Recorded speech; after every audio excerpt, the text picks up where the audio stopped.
let's talk about doing some glow effects.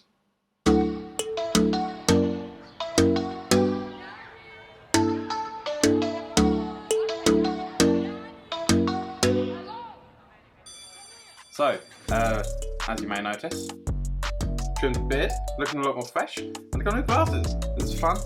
It's for doing close-up work, like reading or mini painting. I haven't actually painted anything since getting these glasses, so I'm kind of excited to see if it improves my work or anything, which is interesting, but yeah. Now, the topic of the video. Most of you probably know that I play Warhammer 40k, and some of you may also know that one of the armies I play is Dark Angels. And if you know Dark Angels, you know that they use a lot of plasma. It's kind of a thing with the Dark Angels, they like to use their plasma weapons. Now with that comes the need for a glow effect. I've had varying success with painting the plasma foils and plasma weapons and stuff over the years that I've had Dark Angels. But in this last year I feel like I've come across something that actually really works, and I wanted to share that with you. Now I'm not going to be painting it on a Dark Angels miniature, don't actually have any that need painting at the moment, but what I did recently paint was more miniatures from the Marvel Crisis Protocol game, including Red Skull, and in his hand he is holding the tesseract, the blue cosmic cube that glows. So I'm going to show you how I paint a glow effect by using the tesseract as my example. So no matter what you're doing when it comes to creating a glow effect, the lightest point is probably going to be quite close to white. So the first step is to get a nice even coat of white all over the affected area.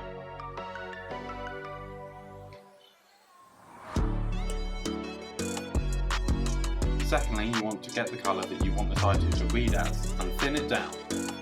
We're aiming for a glaze consistency here, and I have very little experience in doing glazes, so this is pretty much as far as I go when it comes to using glazes. I haven't quite got it down. I haven't got a consistently good use of glazes. Hopefully you have, and if not, I will link to some great videos in the description below for you to go check out to learn how to do glazing. But in simple terms, what you want to do is thin down your paint with water past the point that it would be a wash. So once it gets to a wash-like consistency, thin it down a little bit more. You want it to be, when you apply this paint to the surface, it barely affects the paint job underneath. It gives a tint more than anything. So in this case, I'm going to be doing this with Cantor Blue. Firstly, I'm just going to cover the whole cube.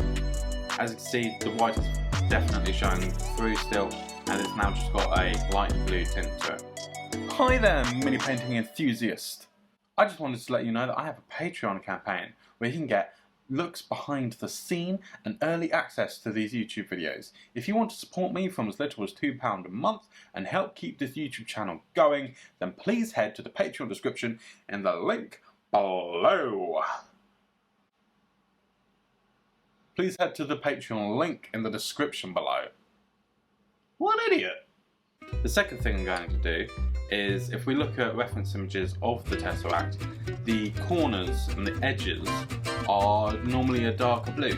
So I go in with a slightly thicker version of Cantor Blue, not at full consistency, it is thinned down a little bit, and I just edge highlight.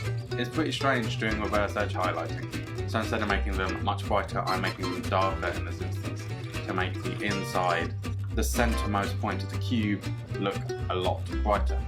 From here I jump between blue and white glazes, trying to make sure that the outer edges, the further from the center you get, is appearing more blue, and then the center is more white.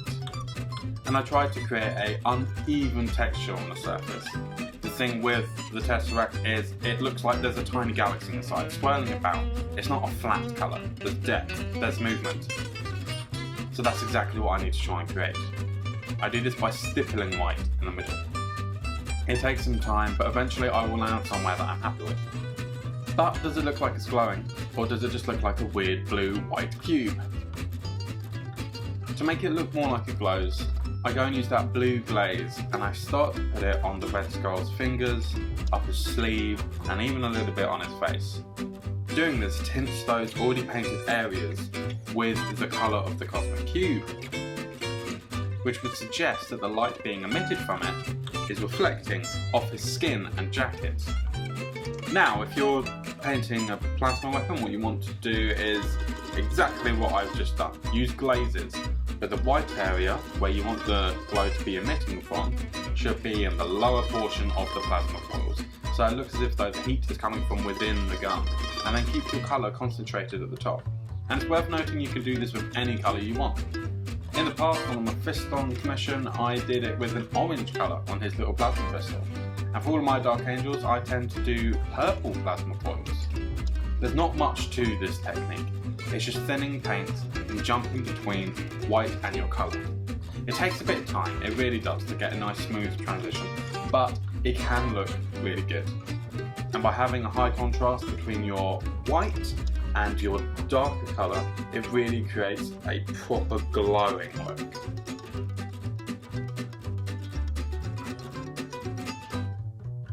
So, I know this is another quick video. If you liked it, give it a thumbs up and leave a comment in the comments below on what you'd like to see me do next. I'm going to be moving house next month, so I'm going to make some more conversation-based videos in the coming weeks, just so that it's easier to film and stuff, but I'll still be pushing out some videos.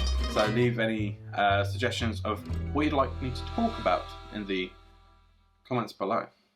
If you want to support this channel and see me create more videos, then consider subscribing so that you can see each new video posted. Follow the Amazon affiliate links in the description below to purchase probably Marvel Crisis Protocol. If you want to try that game out, I will leave a link in the description. If you purchase that through the Amazon link that I put down there, at no extra cost to you, I will get a tiny commission from the money that you pay for the game. Any support from any of you, whether it be through Patreon or simply subscribing or sharing this video, is hugely appreciated. And until next time, I will see you later.